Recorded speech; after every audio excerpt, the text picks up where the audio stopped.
در پارلمان روسیه عفو مهاجران اخراج شده را جانبداری کردند.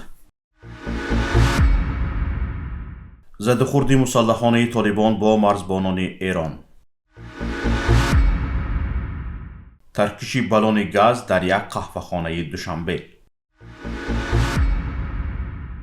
مقدار جایزه پولی مبارزان تاجیک نورالله علیف و لایق رجبوف در UFC معلوم شده است. در دومه دولتی روسیه عفو مهاجران اخراج شده را جانبداری کردند. عفو احتمالی در مورد شهروندان خارجی صورت خواهد گرفت که الکی برای حقوق ویرانکنی خردی مأموری از حدود روسیه خارج کرده شده اند تا به حل مشکلات کادری در بخش‌های ساختمان و خواجگی منزلی و کمونی در روسیه مساعدت کند. رئیس کمیته سیاست اقتصادی دومه دولتی روسیه ارتیوم کریانوف در صحبت با اینترفاکس گفته که در حال حاضر در بازار مهنت مخصوصا در بخش ساختمان و بخش نگهداری انفراساختار نظام خواجگی منزلی و کمونالی کمبودی‌ها در مورد نارسایی کادرها جای دارند. بنابر کسی شرایط داشته باشد و به روسیه آمده کار کند، ما نباید با این مقابلت کنیم. به گفته کریانوف، کسانی که به جنایت دست زده اند به عفو شامل نمی شوند. فقط مهاجرانی که شرطهای بود و باش را ویران کرده اند و یا حقوق ویران کنی مأموری صادر کرده اند که به کسی ضرر نرسانده اند می توانند عفو شوند. قبلا درباره بررسی این مسئله وکیل دومه دولتی ولادیمیر ریسین اطلاع داده اظهار داشت که وزارت ساختمان و حکومت وضعیت را زیر نظارت دارند و آماده اند که در صورت ضرورت چاره‌های علاوه‌ای اندیشند. وکیل همچنین ذکر نمود که امکان اعلان عفو برای مهاجران کاری که قبلا برای نقض نظام مهاجرت اخراج شده بودند بررسی می شود. پیشتر چنین تشبس را پرزیدنت اتحادیه ملی کارمندان ساختمان روسیه آنتون گلوشکوف به میان گذاشته اظهار داشت نیروی کاری خارجی لازم می باشد چون آنها تجربه کار و ملکه های استحصالی در کشور را دارند. روز 5 مارت میان طالبان و مرزبانان ایران درگیری رخ داد. در این باره رسانه‌های دو کشور اطلاع می‌دهند. با گزارش رسانه‌ها درگیری میان مرزبانان پس از نصف روزی در مرز دو کشور در ولایت نیمروزی افغانستان رخ داده است. خبرگزاری افغانی اطلاعات روز با تکیه به منابع خود می‌نویسد که نظامیان ایرانی نخست 2 تیر مینامیات را به خاک افغانستان پرتاب کردند و بعداً درگیری آغاز شد. با اطلاع منبع درگیری ساعت 13 روز 5 مارت آغاز شده پس از ساعت 13:30 قطع شده است. در این مناقشه 2 خانه ساکنان محلی تخریب شده است.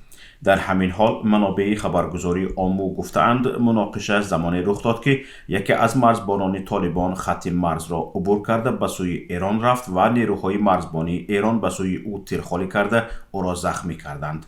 گل محمد قدرت سخنگوی فرمانده امنیتی طالبان در نیمروز به خبرگزاری این حادثه را تایید کرده ولی درباره آن جزئیات بیشتر نداده است.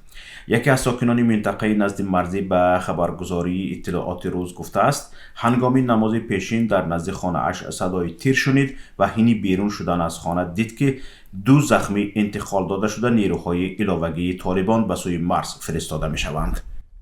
منابع خبرگزاری ایرانی شبکه شرق هم گفتند که هر دو جانب از اسلحه سبک و سنگین استفاده کردند. همچنین منابع محلی افزودند که موشک‌های مرزبانان ایرانی به اطراف بینای پلیس طالبان در شهر زرنج مرکزی ولایت نیمروز ضربه زده‌اند.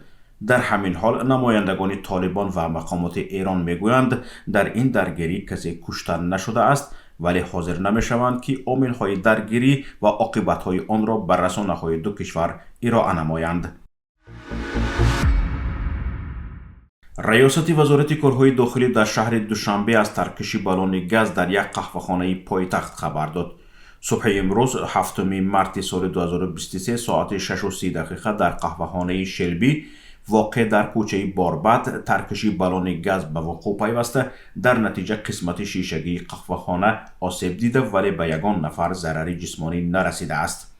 منبع میگوید سنجش پره حادثه ادامه دارد.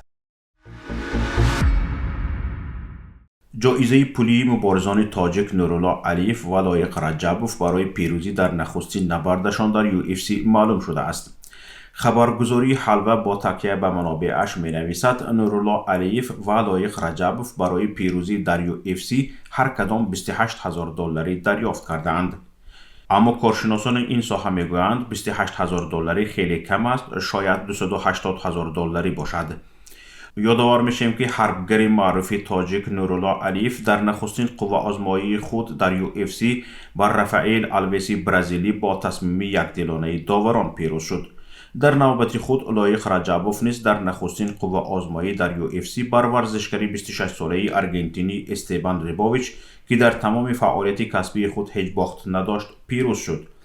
اما نورالله علیف روز 26 فوریه سال جاری پس از نبرد نخستینش در UFC در لاس ویگاس آمریکا غارت شد. طوری معلوم گردید غارتگران از داخل ماشین اجاره اش که در توقفگاه مهمانخانه گذاشته شده بود 6 بار خلطه از جمله پول، حجت و دستگاه های الکترونی را دزدیدند.